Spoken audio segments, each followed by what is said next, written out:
Chapter 1. The Crystal Prison. Darkness. Not the darkness of night, but a silence so ancient that even time itself seemed to have forgotten this place. Deep beneath a forgotten mountain lay a cavern untouched by the world above. Towering pillars of black stone stretched toward a ceiling, swallowed by shadow. Frozen rivers wound silently through the cave, their surfaces smooth as glass.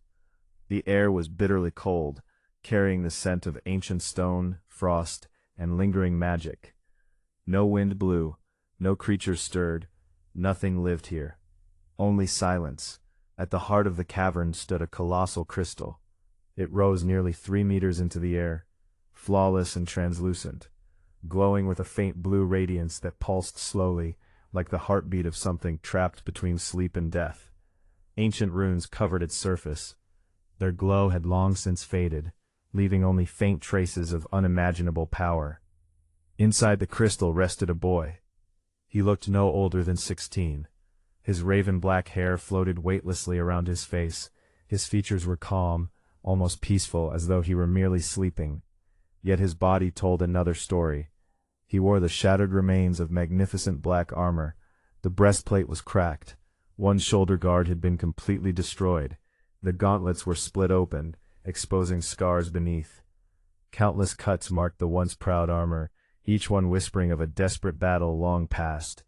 Behind him drifted a torn crimson cloak, forever frozen in the final moment before defeat.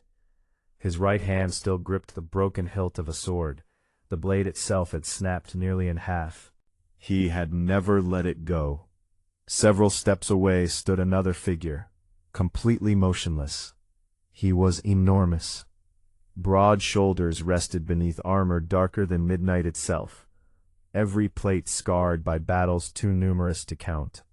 A long black cloak hung behind him, tattered with age. His face remained hidden beneath an ancient helmet. Only 2 crimson lights burned from within the darkness where his eyes should have been. From either side of the helmet curved 2 black horns, worn smooth by the passage of countless years. Before him rested a colossal sword. Its point was buried deep within the frozen stone. The weapon was taller than an ordinary man. Ancient runes shimmered faintly across its broad blade before fading once more into silence. The giant neither breathed nor moved. Dust had settled across his armor. Thin sheets of frost clung to his shoulders. The silence of the cavern had become his only companion. Still, he remained, watching, waiting, as though carrying out a command that outweighed even the passing of ages. Then, tick. A tiny crack appeared across the crystal. The sound echoed through the vast cavern. The crimson lights beneath the giant's helmet slowly lifted toward the crystal. Silence returned. Then, tick. Another crack. Then another.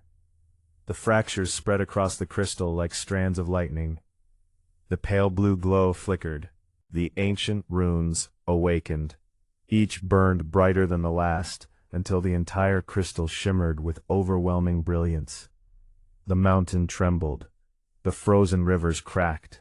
Invisible waves of ancient power swept across the cavern, shaking every pillar of stone. The giant slowly tightened his grip around the hilt of his colossal sword. His crimson gaze never left the sleeping boy. Inside the crystal, nothing moved. Then, a single tear escaped from the corner of the boy's closed eye. It drifted downward through the crystal. Another followed.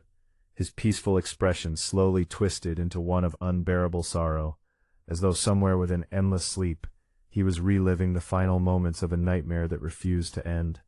His fingers slowly tightened around the broken sword. The crystal groaned.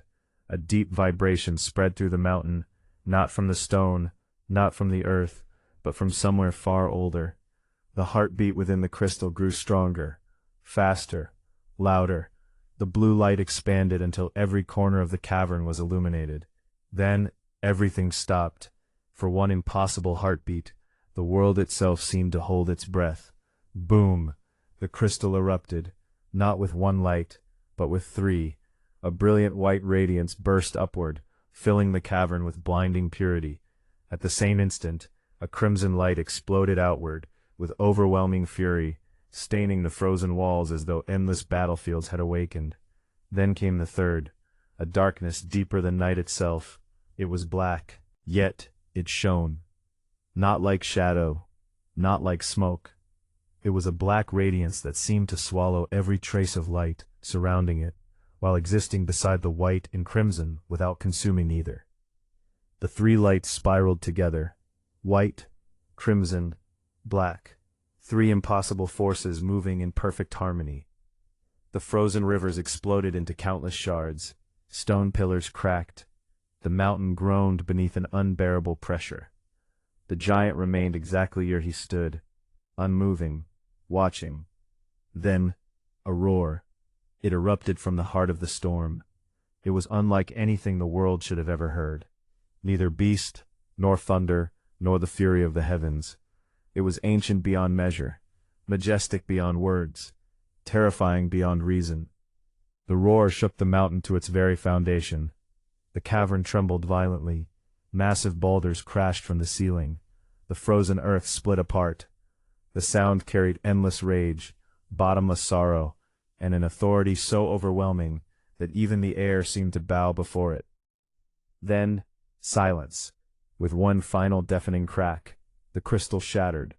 Thousands of glowing fragments burst through the cavern like falling stars, before dissolving into sparkling dust. The storm of white, crimson, and black slowly faded. A lone figure fell from the shattered prison. The boy struck the frozen stone with a dull thud. His broken sword slipped from his grasp and slid across the ice. For a long moment, nothing happened. The giant took a step. His heavy footfall echoed throughout the cavern. Another. Then another. He stopped beside the unconscious boy. Slowly, the towering figure lowered himself onto one knee. His head bowed in silent reverence. Not from fear, not from defeat, but from absolute loyalty. The boy drew a slow, trembling breath. His eyelids fluttered. Then his eyes slowly opened. The first was a brilliant sapphire blue, clear and calm like the deepest winter sky. The second was unlike anything the world should have ever witnessed. It too was blue, yet an endless darkness seeped through it, flowing like ink through clear water. There was no line separating the two colors. No boundary. The sapphire and the pitch black merged seamlessly, twisting together in a pattern that seemed almost alive. The black was not merely a color, it was a void, a darkness so absolute that it appeared to drink in the light around it, while the sapphire continued to shine from within, as though refusing to be consumed. The two existed together in impossible harmony. For the briefest moment the strange eye shimmered with an unfathomable depth, before becoming still. The boy stared silently at the unseen ceiling above. Neither he, nor the kneeling guardian, spoke a single word. Yet in that ancient cavern, where silence had ruled for longer than memory itself,